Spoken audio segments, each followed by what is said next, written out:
From before, the Winx go to Andros, fight off monsters, and close the Omega Dimension portal before it destroys everything. Unfortunately, it can only be closed on the inside. Tecna sacrifices herself, and the Winx are left to cry without her. Meanwhile, the Tricks want to do something against the Winx rather than watch, and yes, they still crush on Valtor. My main thought is that you earn your Enchantrix by sacrificing yourself to save someone from your world, but then how does Tecna's work? I suppose it's that Tecna saved her homeworld by saving everyone, and it just so happened in Layla's homeworld.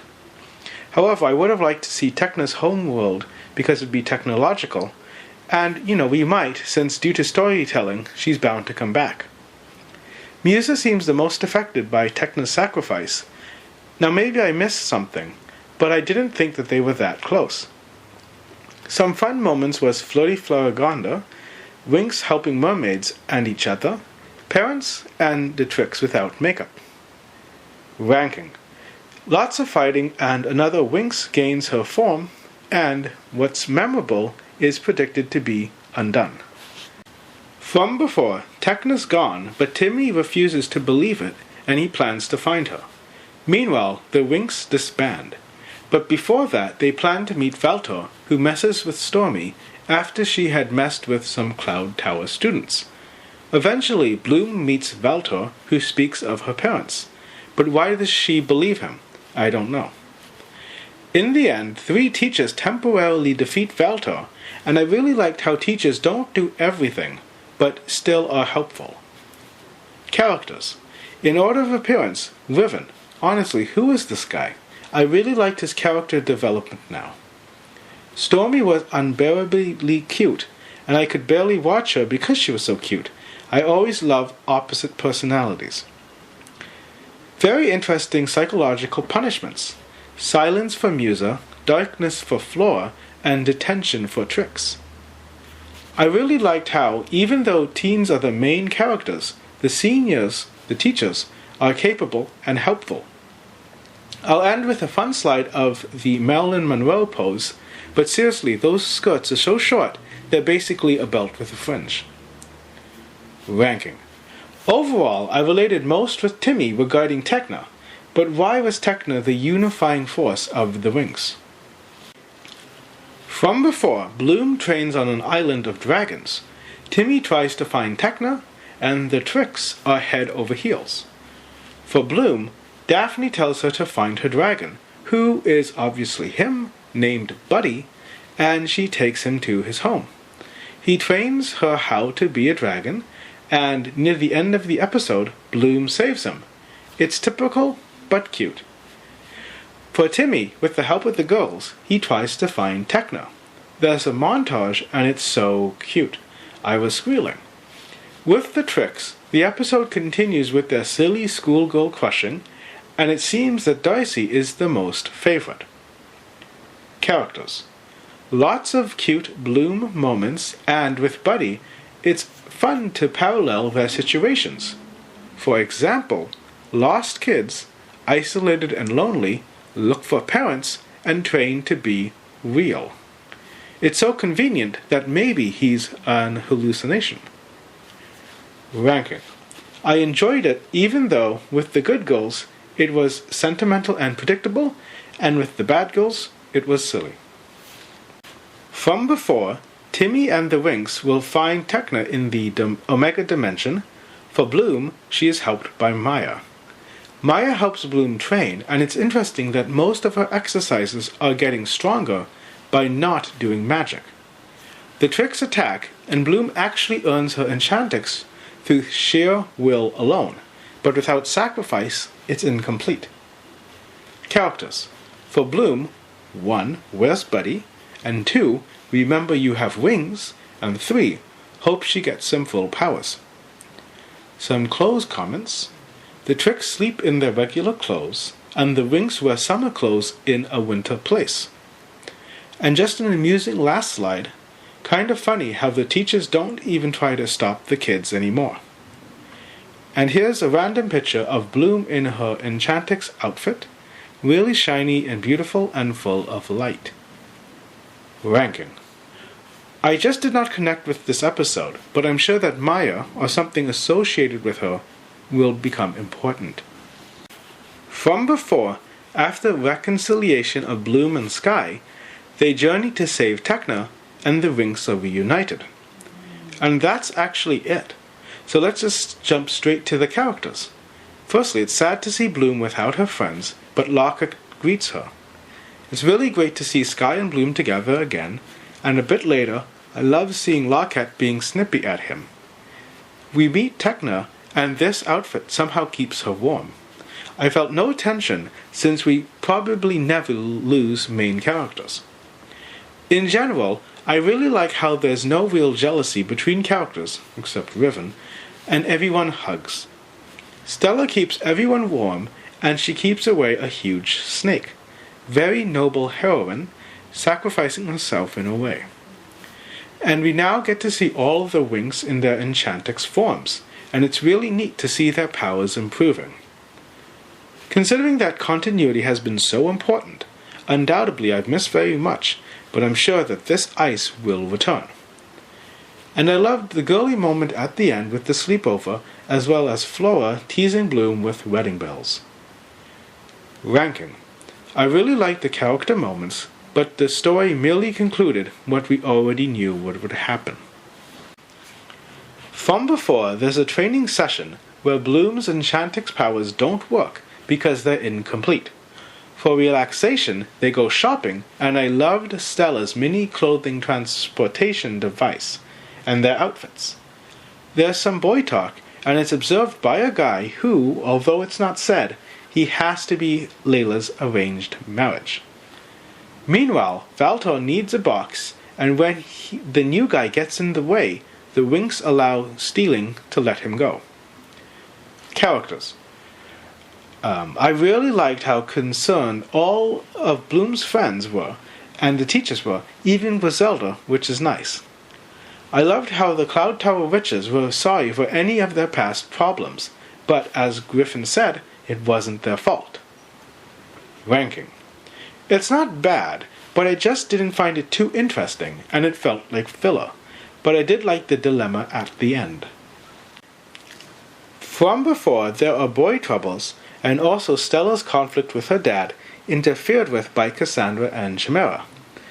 There were quite a lot of character moments I liked, starting with the gymnastics and seeing them in sport outfits. And I loved that scene with the Trix relaxing. Even if it amounts to nothing, I just loved the girls doing girly things. The boys helped the girls get to Stella's kingdom by performing a bike show, and there are a lot of fun couple moments. And here are some pictures of Flora and Layla, since they weren't part of the couple groups. When Stella reaches her kingdom, she confronts her enemies and saves her dad by means of healing dust. Characters. As you can see, lots of moments, and here are some of my favorite Chimera and Cassandra moments. Ranking. It's an episode full of fun moments, but it seemed kind of random to me, and underwhelming because the fight had no magic. Interestingly, unlike before, this silly episode contains some random stuff with the Pixies and the hopeless Trix. There's not much story apart from Valtor observing the Trix compete for his affections, and they fail miserably at fighting off the Pixies. Eventually, Valtor stops everything when it gets too stupid. However, ending stupidity is basically ending this whole episode. Lots of Pixies and their pets, but it's hard to tell if anything's meaningful or lasting from this episode. Ranking. It's a really hit or miss episode, and if you don't mind pesky piskies defeating pathetic Trix, it's enjoyable. From the episode Twice Before, the Winx are training to defeat Valtor, and it's actually serious in tone. Character moments. It starts off with Lockett being so cute, thinking that the Winx was seriously fighting each other. This new guy is caught sneaking upon a ship after having stalked and eavesdropped on Layla. He's a creepy dude. I loved how Flora kind of stood up for him, but considering their experience with Avalon, it's not worth the risk in my opinion. Then, in a really out-of-place segment, in the midst of imprisoning this guy, she sends a video message to Helia. Unfortunately, this leads to Riven thinking the new guy is kissing Musa, and this clip near the end doesn't help. Ranking. Apart from getting back to the regular tone of the show, it didn't feel like much. Also didn't like the monster. From before, some of the Winx overcome personal tests to get some water stars that can defeat Valtor. For Tecna, she has to give up her emotions, which is tragic since she's actually been trying to develop them.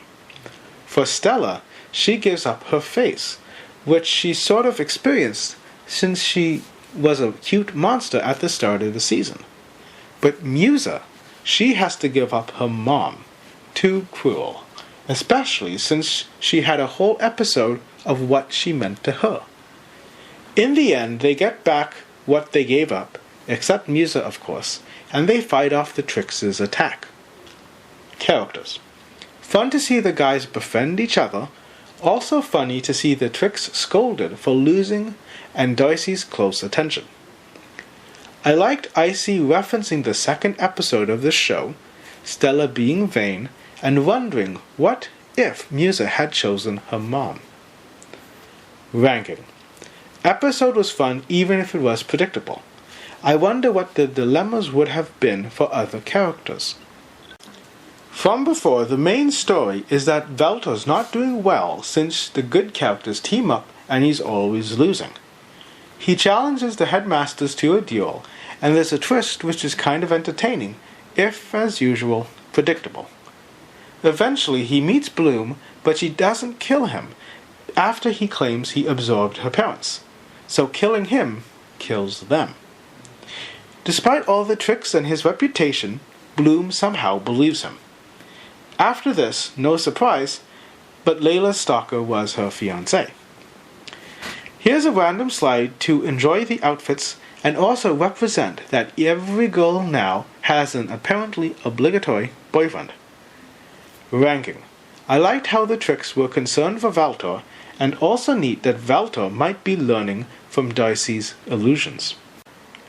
From before, the Winx journeyed to Cloud Tower to find ancestral witches, and Bloom learns that Valtor lied. Now that the story's out of the way, let's talk about the character moments.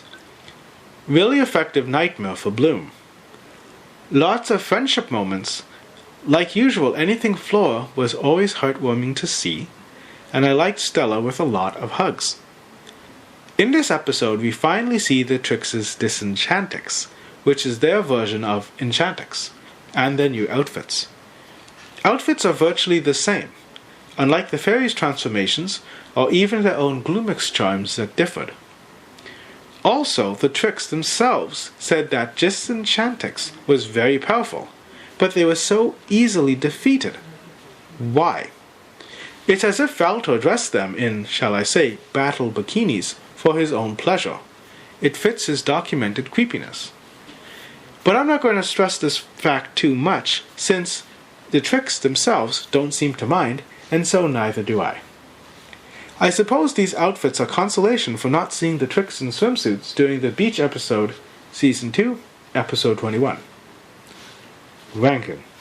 I really liked all the character moments, and despite the once again underwhelming Trix, it was really fun to watch. From before, Valtor is made fun of by the Trix. He loses his temper and turns into a demon. What lousy luck, ladies. It's kind of hypocritical, but I didn't like Valtor hurting them, but I don't mind if the Winx do. So I guess it's just context. He creates different natural disasters, but the Winx confront him, and Bloom uses her fairy dust on his stolen box. Thus, Valtor not only loses his spells, but is also made to feel a fool. And finally, the Trix leave him.